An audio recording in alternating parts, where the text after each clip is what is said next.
Voyons sur la carte le trajet du jour. Depuis Église-Tavire, nous rejoignons la côte et la suivons de près jusqu'à Euf, un port commercial de 1800 habitants. La journée est consacrée à la visite des fjords de l'est du pays, un paysage d'une grande diversité, faite de côtes déchiquetées avec parfois d'imposantes falaises, de montagnes élevées, taillées par les glaciers, la force de l'eau et du vent, de plaines côtières plus ou moins larges, faites d'éboulis, de plaines alluviales au fond des fjords. Il y a une alternance entre la couleur verdoyante des prairies et la grisaille de la roche. Nous arrivons à Faskrud Fjordur, un village de pêcheurs où l'on retrouve encore quelques bâtisses du début du XXe siècle. Regardez cette maison à gauche là, vous voyez, la vieille maison typique 1922. Bon, celle-ci par contre elle a été retapée et la fenêtre elle n'est pas vraiment typique. Sinon il y en a plein, regardez la petite blanche là déjà, à gauche. Tout ça c'est un peu comme à Houssavik, si vous vous souvenez, à l'arrivée dans le port il y en avait comme ça. À droite 1920. C'est dans cette localité que fut construit grâce à Jean-Baptiste Charcot, un Français, un hôpital à l'usage exclusif des marins partis à la chasse à la baleine, eux qui à l'époque n'avaient aucune protection sociale. Là vous voyez les drapeaux bleus, voilà ça c'est l'hôtel qui ressemble à l'hôpital. Alors là il y a une partie moderne, une annexe, là tout de suite à droite, là où il y a les deux motos, ça c'est un rajout parce que l'hôtel en fait est trop petit. Et donc ça, par contre, c'est quelque chose qui est une réplique de l'hôpital.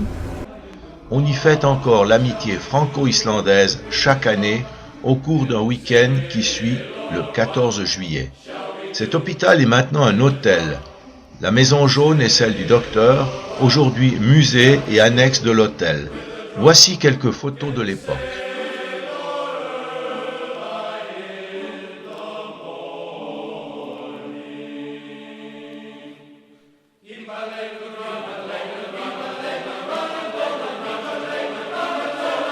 La côte nord et est jouissent en général d'un climat plus ensoleillé que le sud et l'ouest.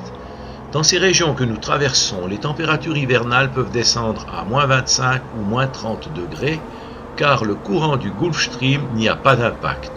On peut voir de la neige en juin ou en septembre, et la mer peut geler au fond des fjords pendant l'hiver.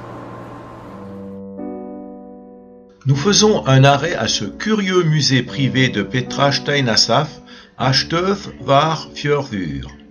On y trouve une collection de pierres et autres minéraux plus ou moins précieux, certaines taillées, d'autres brutes, récoltées dans la région ou le reste du pays.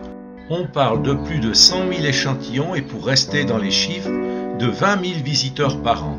C'est l'une des plus importantes attractions des territoires de l'Est.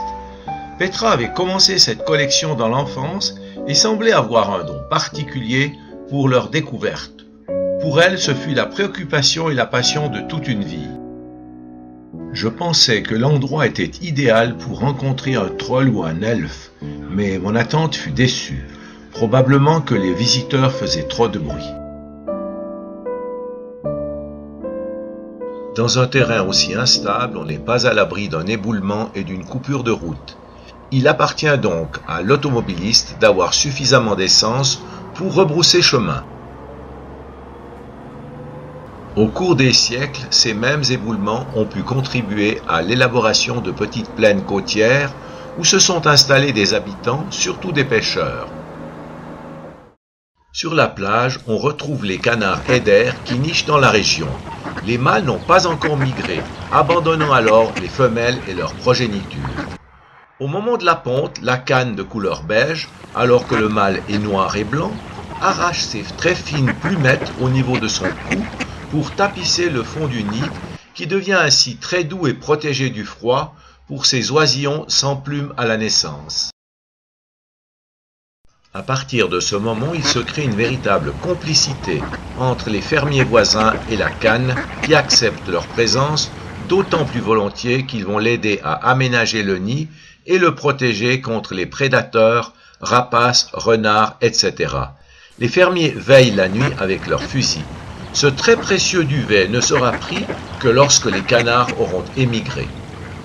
Une fois débarrassé des fientes et des brins de foin, un flocon de ce duvet donne une impression de chaleur et douceur, un cadeau exceptionnel, plus précieux que l'or et sans conséquences nuisibles sur la nature. Un cadeau qui participe au confort de nos literies, coussins et édredons.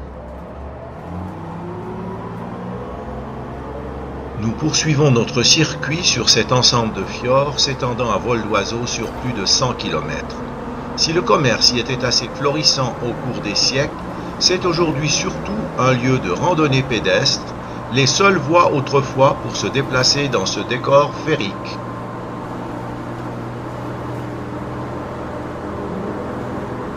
Arrivé au Djúpivogur, une petite ville fondée en 1589 par les marchands hambourgeois, témoin des relations avec le continent européen déjà à cette époque.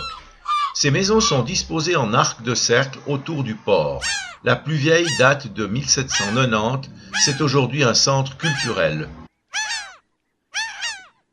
Le lieu est dominé par une montagne de forme pyramidale de 1069 mètres d'altitude, le Búlandstindur, où l'on trouve un centre de nidification d'une grande partie des oiseaux du pays. La localité a un record inégalé depuis juin 1932, la plus haute température jamais enregistrée dans le pays, 30,5 degrés. On y voit quelques souvenirs de la chasse à la baleine qui a perdu sa splendeur depuis les nouveaux règlements maritimes de 1982. Il y a dans un jardin un squelette de baleine et divers instruments pour la chasse, et au-dessus du port, une statue en mémoire de cette épopée. Aujourd'hui, la pêche en Islande, 8% du PIB et 60% des exportations, se concentre sur la morue, le hareng, l'aigle fin ou le lieu noir, la crevette et la langoustine. La baleine reste très contingentée. Ce n'est pas la pluie qui semble s'installer qui va décourager ces deux sternes qui volent en formation. C'est à travers le brouillard que l'on aperçoit les langues glaciaires qui descendent du grand glacier le Vatnajökull.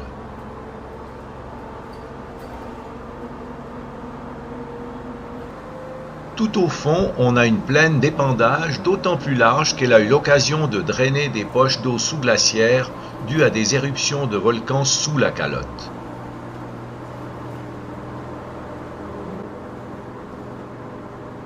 Lorsqu'un volcan situé sous un glacier se réveille, selon la pression exercée par l'épaisseur de la glace, il n'y aura pas d'éruption externe ou seulement une éruption partielle.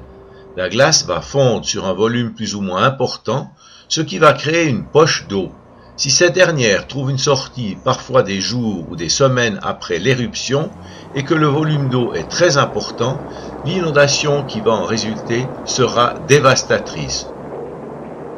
Pour illustrer mon propos, voici des images d'archives concernant la débâcle glaciaire de 1996. Le tout commença en avril par une éruption sur le glacier. Rien d'extraordinaire en fait. Mais ce dernier présente alors de très nombreuses fissurations qui laissent supposer la formation d'un lac sous-glaciaire. Ce n'est que 6 mois plus tard que l'on découvre la réalité. L'eau avait trouvé une sortie et allait tout inonder et détruire sur son passage, heureusement dans une zone très peu habitée. Effectivement, le 1er octobre, on voit que la glace fond à la surface du glacier. Des tremblements de terre se succèdent. Le lendemain, un panache de vapeur d'eau et cendres perce le glacier. On a identifié la présence d'un lac de 3 km3 en dessous. Le 5 novembre, l'eau surgit brutalement du glacier. Dès lors, c'est l'apocalypse. Des blocs de glace de la taille d'un immeuble de 5 étages ou supérieur à 1000 tonnes dévalent les pans. Le pont de la route numéro 1, construit en 1974, est balayé, coupant les communications est-ouest dans le pays. Débit atteint 45 000 m3/s, soit plus que celui du Mississippi. Traînée de cendres noires dans l'océan sur 15 km. Pour référence, la débâcle glaciaire de 2010 de l'Eyjafjöll aura un débit de 3000 m3 secondes. Les lignes de téléphone et d'électricité sont coupées. Le pont a été reconstruit, d'abord provisoire, puis définitif. Mais qu'est-ce qui peut bien être définitif devant de telles forces de la nature? Un volcan inquiète particulièrement les géologues. C'est le Katla, dont la dernière éruption date de 1918, alors qu'il entre en éruption chaque 80 ans en moyenne. Il est à seulement 40 km de la capitale. À part les éventuelles répercussions mondiales sur le trafic aérien comme en 2010 avec l'Eyjafjallajökull, il faut craindre une nouvelle débâcle glaciaire. Il faut encore préciser que l'Eyjafjallajökull est un petit volcan face au Katla et sa caldeira de 14 x 10 km, recouverte en permanence d'une calotte de glace de 200 à 600 mètres d'épaisseur. En conséquence, il faut s'attendre à une éruption hautement explosive.